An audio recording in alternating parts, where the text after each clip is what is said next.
The two Ukors scurry across the planks and you follow closely on their heels, running half crouched to make use of the cover afforded by the parapet of the bridge. You reach the center of the bridge and are relieved to see that the damage is not beyond repair. Whoever did this wanted to delay, not destroy. Tucktron signals to his guard to come and lend his hand with repairs, but as soon as we leave the chariots, a chilling howl echoes from the nearby trees.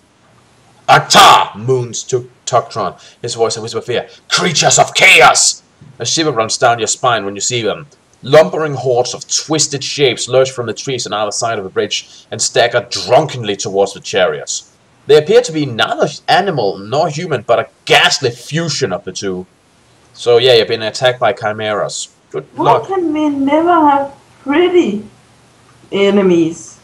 For some reason, I'm reminded of the Trollocs from Wheel of Time now. Now only two drivers remain with the Onipa team, and Tucktron is quick to see the danger. He commands the guards to return and leads them back across the bridge with his crystal sword held high. Do you wish to follow Tucktron and help him defend the chariot? Would you rather stay where you are and attempt to repair the bridge? Or would you rather abandon the bunch and escape the bridge on foot? Let's go back with Tucktron. Yeah. Let's just run around after Tucktron. You reach the chariots just as the first wave of chaos creatures launch their attack.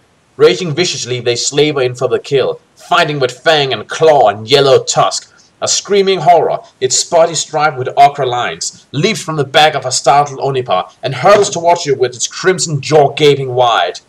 You attention yourself in readiness to strike as its shadow falls upon your face. You're fighting the striped Acta. It is immune to Mind Blast, but not Psyurge. Okay. Is there a picture of them? Nope. Ah. Keeping it mysterious, huh? Well, I guess you just have to imagine some fused horror, but with matching stripes. Yeah, I'm imagining something between an Eldritch Abomination and some of the Chaos Demons from Warhammer. Something like that, I'd imagine.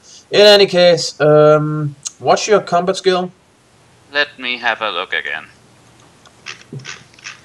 Combat skill is 33. Okay, is that after reducing the two from not having a Psi Surge active? I mean, not having Mind Blast active. Okay, yeah, I think so, because this was accounted for when we take the whole shield and helmet and the sword into account. So in a total we have 33. Okay, but wouldn't that mean you have 31 now because you can't use Mind Blast? Okay. Okay, yeah, that would make sense. Yeah, well, just for this combat. Unless you decide to activate Psi Surge, but do remember that strains your well-being. So I would probably suggest that you just test this thing out and see how dangerous it is before you decide to sacrifice your life. Alright. And I have already rolled the die. Oh! Well... 10. Right! The creature launches towards you, and with one simple stab of your sword, you penetrate its body and hurl it dead over you. You don't even look at it as its body hits the floor. Let the bodies hit the floor. Huh? You won! Congrats! Don't fuck with Givenir when she's using a dice. Just saying. You pull away from the dead Acta in time to avoid the murderous leap of a snarling, dog-sized creature with large, bear-like paws. It hits the ground, then leaps again and hangs on your arm, its clawed feet raking emptiness as it tries to rip your stomach. You strike a blow that opens a ragged gash in its neck, but still refuse to relinquish its grips and retaliate by sinking its fangs into your wrist. You lose 3 endurance points. Ow.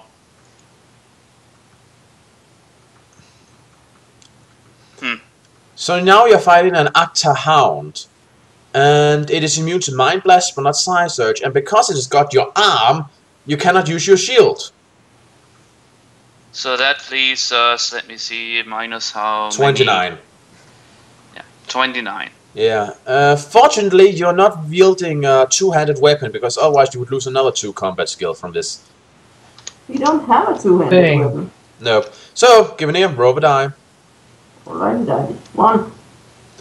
Right, the slavering monstrosity rips and tears into your arm with ferocity as you bash it over the head with your sword, trying carefully not to make the damage even worse by accidentally chopping off your arm, because that wouldn't be good. You don't say. True.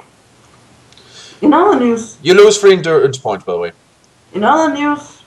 the water is wet and the sky is discovered to be kind of blue. Yep. Roll a die again. That's not true, because beyond the sky there's space, and space is black. Space actually lacks any color because there is no light. Well, there is light, so it must have color in some places. Anywho, 4. Right. So you shake the beast back and forth and manage to get a successful stab into its stomach, though you're not quite sure you managed to hit anything vital. Does this thing even have vital organs? You hope so, because it's still biting into your hand with ferocity. You lose 2 endurance points. You know what? I should basically stab myself, because I just saw something about giant insects, and I'm just getting the mental image of us being attacked by a giant insect that looks like a dog. Yeah. 9. Right. You yank your arm high into the air, and at this exact moment you choose to stab your sword straight into its stomach, and got it.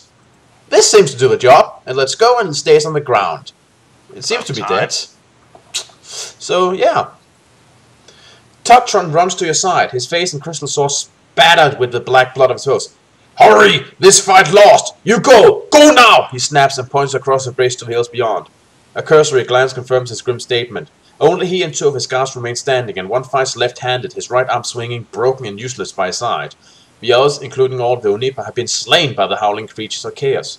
Reluctantly, you obey Tugtron's command, and hurry across the bridge. Well, he makes a valiant last stand, I will give him that.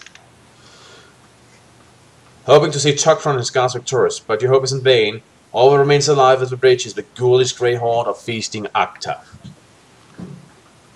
Well, damn. Still valiant effort, though. Yep. Shocked by your encounter with the Acta, you make your way deeper into the hills, skirting the road in favor of the wooded slopes, which offer good cover. Yet you keep the roads in sight, constantly to ensure that you're heading towards Tolakos. Your usual good sense of direction is vague and distorted, for in the region of the Desiat, there are no sun, stars, or points of the compass by which to gauge your position.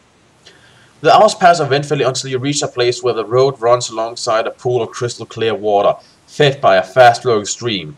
3 human-shaped warriors clad in armor are standing near the pool, scanning the woods while their shaggy black equine mounts drink their fill. Do you wish to use divination or pathmanship? Divination.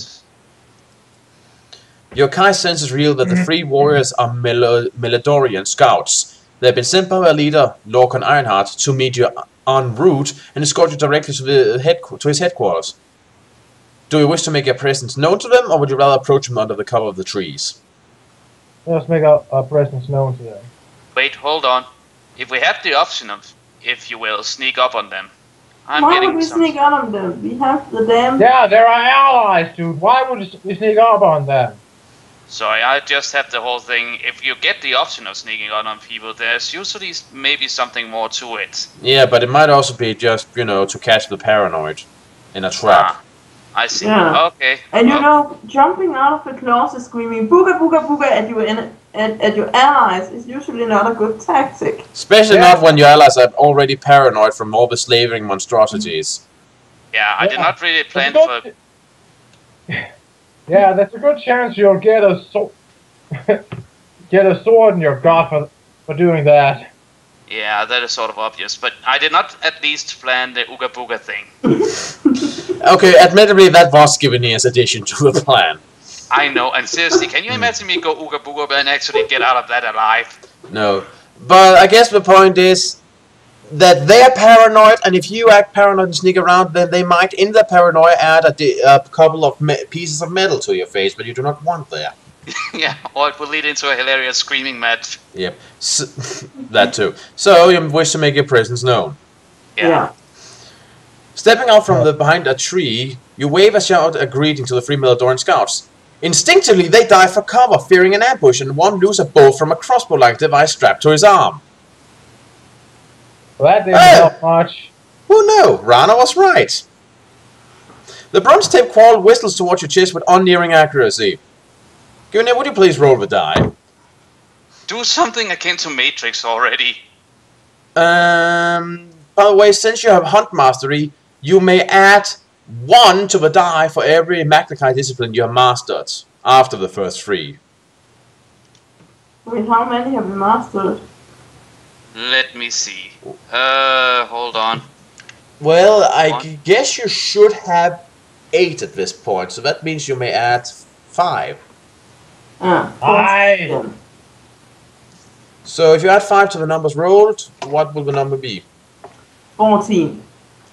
Excellent. Your lightning reaction saves your life. You twist aside to avoid the deadly bolt, and it passes within inches of your chest, thudding into a tree behind. Instantly, you drop to your knees and crawl rapidly through the undergrowth lest they fire again at the place where you stood. You stop when you reach the bushes at the border of the road. For opposite, you can see the scouts crouching nervously beside their mounts. Do you wish to use divination to call on them telepathically? Do you wish to shout at them, or do you wish to emerge from the bushes with your hand above your head? I think the last one, though. Yeah, trying to communicate with them telepathically might just, freak them out. Let me see if I'm right for the second time. That would be something. The scouts spin on their heels to face you, raising their forearms in reflex action at your sudden appearance. Hold it! Snaps one of them to his companions, who are both on the verge of firing their weapons. He could be the one! Warily, they approach and demand that you identify yourself.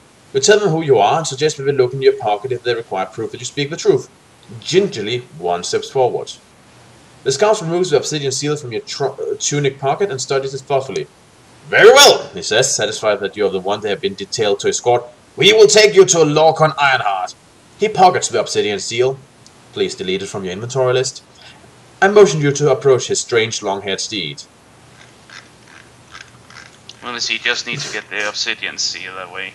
You ride pillion behind the saddle, yet the creature's shaggy coat makes for a comfortable seat as the steed gallops like a racehorse along the winding hill road. Huge tree trunks flash past, a blur of grey and brown, and the hills gradually recede until the forest rules supreme. The scouts leave the road and follow a smaller track which delves deep into this majestic timberland. They slow their pace, feeling safer now that they are back in familiar territory, and soon you arrive at a clearing. Hundreds of Meladorian soldiers are encamped here inside a perimeter wall of earth and logs. A cordon of sentries patrol the walls. They are alert and nervous, their eyes scrutinizing every shadow. A wheeled barricade of sawn timbers protect the only entrance, and, at your approach, it is pushed aside to allow your entry. A small log cabin has been built at the heart of the tented encampment, and the scouts bring their steeds to a halt near its front door. Quickly, they dismount and usher you inside to meet their leader. Seated before you at a desk lit by tall candles, one set at each corner, are 2 pale-skinned Meladorian nobles. The flickering yellow flame glints on the fine antique workmanship of their armor, and it saturates with shadows that play on their faces as they argue their strategies for an impending battle. On seeing you enter, the conference is brought to an abrupt close. One of the officers bows and takes his leave. The other beckons the scout to approach the desk and make his report. Briefly, the scout tells of how they met you and what has become of your Ukor escort. He shows him also the obsidian seal given to you by Sirocca before leaving the city of Thars. The officer clasps the pyramidal stone and in the palm of his hand then stares directly into your eyes. A tingle of surprise prickles your skin when you return his gaze, for you notice that his eyes are misty blue, without whites or any obvious pupil. Do you wish to use side screen? Yes, please. Was that a yes? Yeah. Oh. A wave of psychic energy rushes through your mind, washing across your thoughts, searching for some sign of hostile intent. You resist the intrusion, and the wave quickly recedes.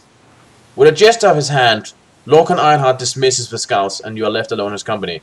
So, you are the Aeonian for whom Mistress Sirocca would have me postpone the war against Chaos, he says sardonically, reaching for a decanter of ruby red wine. He fills 2 crystal goblets and offers one to you. Let us toast the success of your treasure hunt, he says, raising his glass on high. There's a picture of the guy. Let us have a look. It's in a book.